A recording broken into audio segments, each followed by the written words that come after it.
everyone. I'm James Milan. Welcome to this edition, this episode of Talk of the Town. And I got to say, it's kind of a special one as far as I'm concerned, because it's been way too long since we had State Senator Cindy Friedman in to the studio to share the goings-on at the State House, which is always content that is rich and varied and well worth hearing. But it's just nice to see you again, Cindy. Thank you. It's nice to see you. It has been a while. So I'd love to take a little time initially. We always do a little bit of this in our updates. We look back a little bit and we look forward a little bit. Let's start by looking back at the previous term, which, you know, some part of it has been happening within the macro situation that we're all aware of the federal government being the way that it is at the moment. But, you know, a lot of it took, you know, a lot of the business that you guys were up to took place before the new administration, et cetera, and came to culmination, you know, with a passed budget on time and things like that. So if I can ask you, like, what would you want to pull from the business of this latest session to share with us? Before January, which is when we started this current session, we had oh, I see. Right. So we've been in this session for 9 months, and that session coincided with the new. Coincide. You're right. I had that wrong. Right. So I think the big piece that we've been working on or worked on is the budget, which was passed in July on time.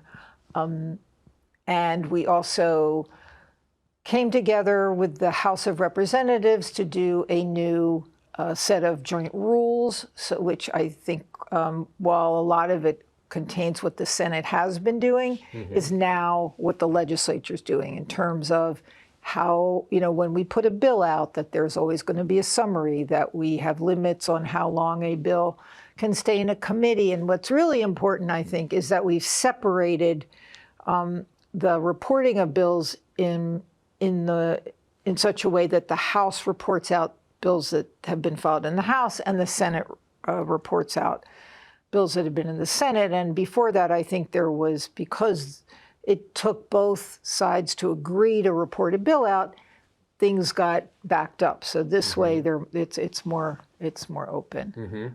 So that's kind of important. I mean, that's definitely important. Yeah. And I assume, is that something that happens periodically? You kind of review or introduce new rules, or was this kind of required by the current moment in some way or anything like that? Well, every session, new session, the House and Senate, they vote on their rules, and then they vote on their joint rules. So the joint rules are about when the two have to come together in some way. And because we still have some joint committees, we need to lay out what those rules are. So that happens every session.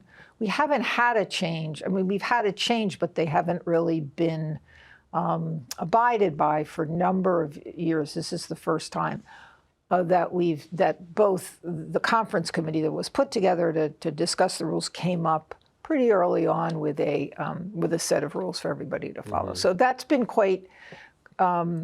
that's been very productive and very good. And then so what a lot of the first parts of the session, the first 3 or 4 months is about hearing all the bills, right? Because every bill gets a hearing, and there are over 6,500 bills. So that takes a lot. And there's even 6,500. Yeah, I mean, people say, why don't you pass more bills? Well, there's a lot of them. Yeah. And they all have to be heard. 6,500. Over 6,500 of them. Okay, I'm just, that's hard to get my mind around. Like, some of those must be very quick hearings, I would think. Yeah, and they have to be heard, but they have to be heard. And so that's what the first quarter is always, is setting up the rules and then starting to hear those hearings, so that then at the end of July, things are now more, I mean, there's still hearings going on. We in healthcare financing, which I'm the Senate chair of, are still getting lots of bills because they're coming from other committees to our committee. But for our committee, which we had it initially over 200 bills, we had hearings for all of those. Now we're in the second round because we are getting many, many bills from, say, Committee on Mental Health, Substance Use Disorder, Financial Services, Public Health, Mental Health. They come to our committee because we are the next stop in the chain before Ways and Means. And I realized, that I really set this up wrong in what I said initially, and so let me just correct myself. And when you say that this term started in January, you're talking about a 2-year term, Yes, basically. Correct. And I know I just had that timing wrong, definitely, in saying we'll talk about things that happened in the last session. What I want to talk to you about is things that happened between this session, between January and August, when you took a little bit of a break. But so let's start with the budget bill that you mentioned. It was passed and on time. That's news in and of itself. Yep. I mean, it always gets passed, but hardly ever on time, it seems. But tell us, like, what are the things that you are either proudest of, happiest about, et cetera, that were part of this year's budget, or things that are kind of news, which may, of course, there may be overlap between those things. But so the budget was passed in July, and since my brain keeps getting filled with all of these other things, I think, so it's a very, very uncertain time. And especially when we did the budget, it was very unclear what was going to be coming down the pike from the federal government. And for instance, Department of Public Health in Massachusetts is funded by the federal government for well over 50% of their budget. So when you have that kind of uncertainty, it's very hard to figure out, like, what the budget should be focused on. Having said that, we worked very hard to keep as much in place for food security, for education and transportation. And so the budget funds those to a very large extent. Other things got slightly shaved, but again, it's a pretty balanced budget, where we tried not to cut things. Now, having said that, some money, when the administration does their budget, they go back and look at each agency and they say, well, they didn't spend that, so we're going to. When we do a new appropriation, we won't be doing that. But we really tried to keep everything running while we were finding out. Well, was there anything? I mean, and again, I know that I'm, it's almost ancient history because, again, like you said, there's so much coming at you as soon as you get back in September. But was there anything that you said things got shaved a little bit? You said tried to keep all of the most important things, intact and in place and funded at the same levels or at appropriate levels. What was something that, that just had to be kind of sacrificed a little bit or something like that, just as an example? I think there was more budget cuts in Department of Mental Health that were offered to the legislature. The legislature put a certain amount of that back, but because of contract negotiations, it didn't go back to the way that we would have that certainly we would have liked it to go. We think there was a number of things that happened with the emergency assistance and shelter that I think I'm very concerned about. But things that the legislature put back in money that was offered as appropriations by the administration. So the way that the work works is the administration sends the legislature a budget. The House takes that up and does their version of the budget, and then the Senate does their version of the budget, and then the House and Senate conference that to negotiate the changes, and then it goes to the governor, and then the governor can veto. Line item veto into things. One by one, yeah. So now we're looking at some of the line item vetoes that she sent back, and I think we're going to take some action on some of those. So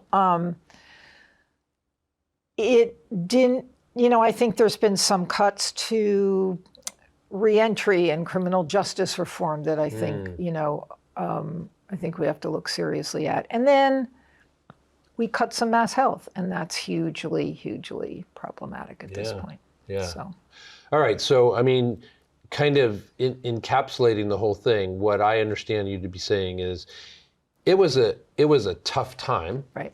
To figure out the things you usually would need to figure out or want to figure out for the budget. And so simply the fact that it got passed and on time is actually something to be celebrated in a way, and was an accomplishment because of all of the... Yes, it was an accomplishment because of the incredible instability, uncertainty of everything. And so, you really had to put a stake in the ground, and we're going to have to go back and look at it. And we're going to be constantly, we're doing a closeout budget. We've done some supplemental budgets for not for 2026, but we'll start to see those, things that are short or... What is a closeout budget? Closeout budget is when you, after the end of the session, and a new session starts, after the end of the budget year, then the fiscal year starts again. It starts in August or July. It starts July 1st.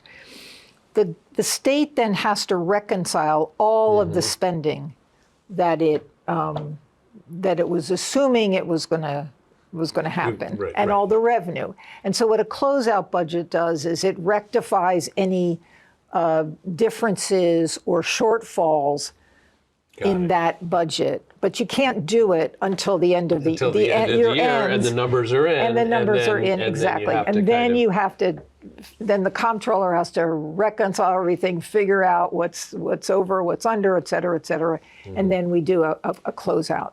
Okay, and when you say we do a closeout budget, basically the comptroller does their job, they come up with the reconciliation, and then you guys vote on it. They don't come up, we'll get the information, and then we have to negotiate how things are going to flow. Right. What the comptroller can do is just identify all those areas where you're identifies going it, to have to tells you make what some the, kind of yes, adjustment. And then you have to and then we have to figure out how, Got it. That is all happening That's actually now. So usually you do the closeout in October. We did a mini closeout today in order, well, it's going to happen on Wednesday, in order to cover very significant losses that the hospitals and community health centers have because of the health safety net shortfall. And the health safety net trust fund is the fund that funds hospitals and community health center who are giving services to people who are underserved or are without insurance. And that is rising signitightly. And so we had to fill that gap. And so that's going to happen on Wednesday in the House, Thursday in the Senate, and then it'll go to the governor. Okay. So in case people are feeling like they've lost us in the weeds to some degree, let me just say that what you just pointed out is a very concrete example of both what the legislature's business is to take care of, but also what the effects of what I'm referring to as the macro situation, the Trump administration and its priorities and behavior, is basically means that those hospitals that are providing the services to the most vulnerable, in some ways the most vulnerable and certainly needy among our citizens, that's where there's this kind of... Right, we saw a gap. I mean, a budget is a budget, right? You budget for what you believe your expenses are going to be. And when you're running a state, that can't be perfect. Things are going to happen throughout that year that are going to change circumstances, situations, and so you have to go back and fix that, or go back and fill the gaps, or take money away, or reconcile. Kind of an accounting way. Yeah, and that's how all budgets work. Right, are supposed to. Yeah, supposed to. So, all right, let me, because I've already taken up quite a bit of time with this stuff. Let me ask you to look forward, or to give us a sense of what's coming up. What's on the your own personal docket for this session that you've just begun.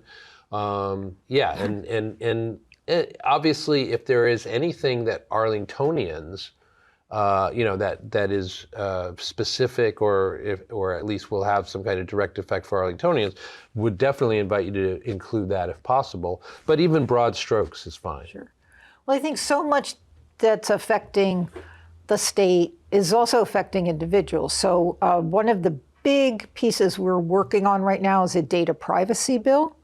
Well, I can't think of anything right now that is more relevant. I can talk about things that are but not more relevant to all the people in Arlington and in the Commonwealth. And that is around how do we protect your data, your own personal data, from being used in a way that you don't authorize. And so there's been an enormous amount of effort I can talk about in the Senate to put a bill together that can survive scrutiny from the lawyers and the industry to protect data minimization. How much data can you actually get from somebody, right? What's the minimum a company needs to run their business, unless they're in the business of selling data. The big barrier, great barriers on selling data, defining privacy and what's personal data, and then how do we handle breaches in that? When an entity does something that we have set against the law. So those are the big, and location, that's the other one, like tracking your where you are, where you're going. So location data. Location data, right. So those are the big ones, and we're in the middle of, we're getting ready to really focus on that. It's very complicated. One of the things that has come up a lot, because we just did a new SHIELD law, which protects providers and patients from accessing legal health care in the Commonwealth, protects them from other states coming in and trying to arrest them or criminalize them or get data about them, which is what we saw last year, especially around women's choices and women's rights to an abortion. We saw places like Texas trying to come into Massachusetts and, criminalize people who were getting and giving legally protected health care. So we have a new version of that because we've learned some things and we want to make sure that it's as tight as possible. We don't live in Texas. We have the right to set our own health care laws, and we should do that. We should protect people who are, working within our boundaries and are following our values. So that we just did. We did a little, I guess, last month. And then, so that these bills are very complicated because you can do a certain amount of things within the state, but anytime you do something that may reach into another state, especially if you're in some way halting commerce that is beyond your state, the Dormant Commerce Clause, then you're in very shaky ground. So you really need to, they're very complicated, and so you have to do, I know people say, fix this, fix this, fix it. Well, we are, but believe me, it takes a lot of research and effort to do that because no one's done it before. So you have to figure it out. So, but we'll see something in data privacy very soon. And then I certainly am focusing on a primary care bill to make primary care more accessible and affordable, and a next iteration of market oversight where we address a lot of the issues that we, of which Stewart was the poster child for, but is still going on everywhere. So those are a couple of the things we definitely will do another environmental bond bill. So that's going to be on the dock. So climate will be on, and then there'll be other things. So doing your best, basically, to continue the work that you guys have been with the priorities and the values that reflect our population, and even in the face of clear hostility from outside. There is an enormous amount of hostility coming at the state.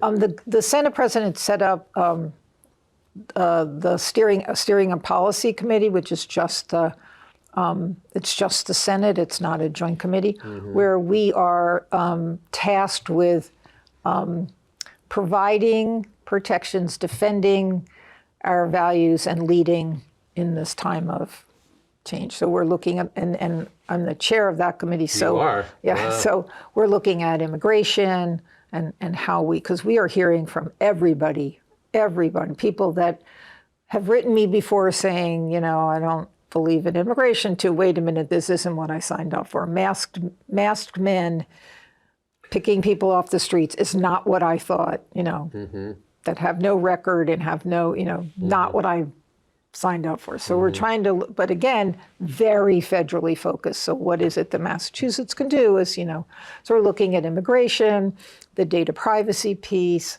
and there's a number of other things on the docket that we look at them, we vet them, pull things together among all the stakeholders and the members that are working on these bills and are sponsors, and then we work with the Senate President's office to say, okay, we think these ones are ready, we think these ones are ready. So.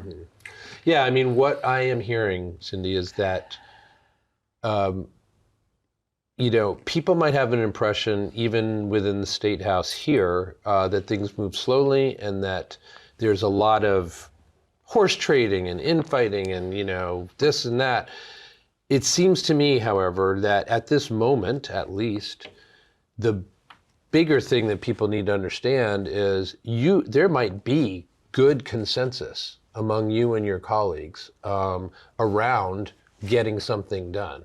So that the problem is not getting the sign-on, the problem is it's complicated. Yeah. That data privacy piece that you were just talking about, I think you gave us a good flavor for all of the different things that have to be addressed within that kind of situation. And each one of those is complicated within itself. And then you also add that to the fact that they're overlapping. So it does sound like a somewhat daunting task.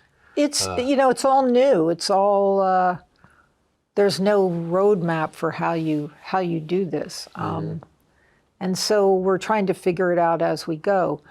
And I will say that it will take bold leadership. We will be doing things that at first some people may say, why are you doing that? But this time calls for it, right? Because we can't. Can you give us a concrete example of something, at least hypothetically, that somebody might... A hypothetical thing is businesses come all the time. They come to the governor, the Senate president, speaker, and they say, well, if you do that, if you don't let us sell our data, or if you don't allow, we're going to leave Massachusetts. I hear it all the time in healthcare, especially from pharmaceuticals. Well, we'll go someplace else. Well,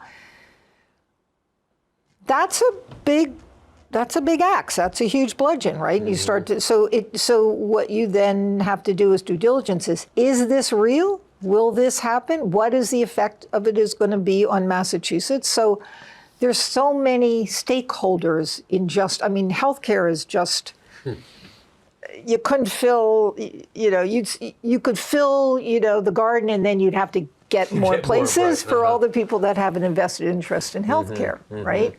And so, and yet healthcare is our biggest economy in Massachusetts, meds and eds, right?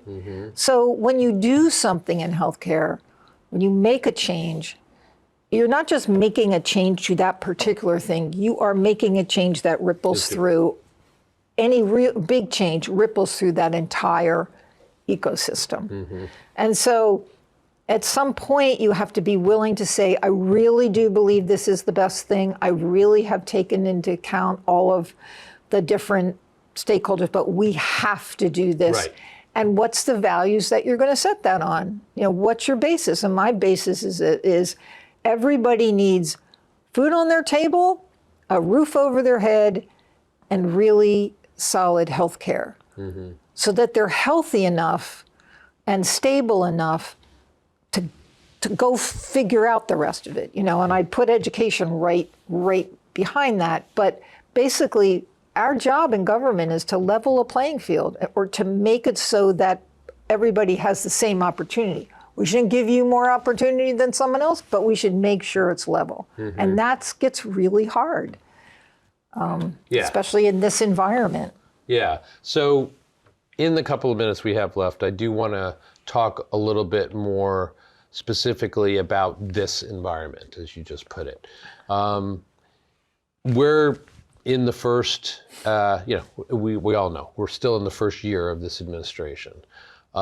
We have at least a year before we can, one hopes, weigh in at the ballot box around how things are going. What can you share with us about either the ambiance, the set of things that you think can be done, or what you feel called to do as a Massachusetts legislature in this moment? I feel called to do actions that I believe are going to help people now. I know that we're going to have another election. I'm a Democrat. I want the Democrats to become the majority party in the House and Senate, all that. But in the meantime, I want us to look at what we can do right now to protect people. And that's what I think our job is. Maybe it's not, we can't do a whole lot, but we can do some things. And I think we need to take that very seriously and focus on the now of what's happening. And that's around healthcare, it's around immigration, it's around education. What can we do? And we don't know. Well, at some point you don't know, just like I said before, about where does the state stop and the Fed start. But I think we have to take those risks. I'm wondering, as a last thing, if you don't mind, that attitude of yours that you were just describing, where you do want to help people now in the things that are going on right now, whatever happens in a couple of years happens or whatever, but for now there's plenty for you to do to protect people's rights and health, et cetera. Do you feel like that's that you're in the middle of on a boat with a whole bunch of other people rowing the same way and for the same reasons? Do you feel, again, like your own sense of this is shared by the vast majority of your colleagues, or? Well, it's an election year. It's going to be an election year in a couple of months. And so I can't really speak to what my other colleagues are feeling. Okay. I can speak to what I think and how I'm approaching it. And we'll see, This is a very tough time for many, many, many people. And it's a tough time to be a legislator, too. I mean, it's not, but it's a really tough time, and people are really hurting, and they want answers. And facts don't really play a big role in things. So, we're all learning a new way to communicate so that people understand what's going on and what we're trying to do. That's our task.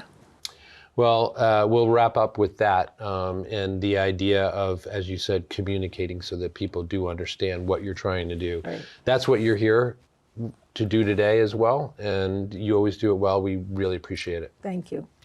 I have been speaking with Cindy Friedman. She is our state senator, and I'm psyched about that. And about, some tough things here. We are back on the horse, though, with these legislative updates. We will see you again in a few months and kind of get, put our fingers on the pulse once again. But for now, we thank you for being here. Thanks for having me, as always. Absolutely. And thank you as well for being here. I'm James Milan. This is Talk of the Town. See you next time.